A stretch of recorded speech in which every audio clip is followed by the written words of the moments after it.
రాష్ట్ర ప్రభుత్వం ఆనాటి ప్రభుత్వం సరే ఎక్స్చేంజ్లో ఆ ల్యాండ్ యూనివర్సిటీకి వస్తే యూనివర్సిటీ వాళ్ళు బాగానే ఉన్నారు, వాళ్ళ ల్యాండ్ వాళ్ళకి వచ్చింది. కానీ ఈ 400 ఎకరాలు ఎక్కడ పోయింది?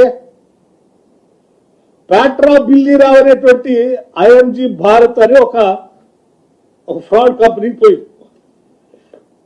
అనేది రాష్ట్ర ప్రజల ఆస్తి సొమ్ము కదా, ఈ ఆస్తి ప్రజలకే ఉండాలి, రాష్ట్రాలకే ఉండాలి కదా అని ఆ తర్వాత వచ్చినటువంటి కాంగ్రెస్ ప్రభుత్వం రాజశేఖర రెడ్డి గారి నాయకత్వంలో ఈ అలాట్మెంట్ ప్రైవేటు వ్యక్తులకు అలాట్ చేసినటువంటి భూమి రాష్ట్ర సొమ్ము, రాష్ట్ర ఆస్తి, ఈ ప్రజలకే ఉండాలి. ఇది అటువంటి ప్యాట్రా బిల్లీరావు లాంటి ఐఎంజీ భారత్ స్పోర్ట్స్ లో పోతే ఎట్లా అని వారు 21/11/2006 నాడు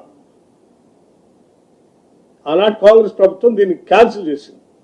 ఎవరికి? ప్యాట్రా బిల్లీరావు ఆ ఐఎంజీ స్పోర్ట్స్కి ఇచ్చిన ల్యాండ్ని క్యాన్సిల్ చేసి ఇది గవర్నమెంట్కే ఉంటుంది, ఇటువంటి వాళ్ళ చేతిలో ప్రైవేట్ వ్యక్తులు పోవటానికి వీల్లేదని తీసుకొస్తే వారేం చేశారు?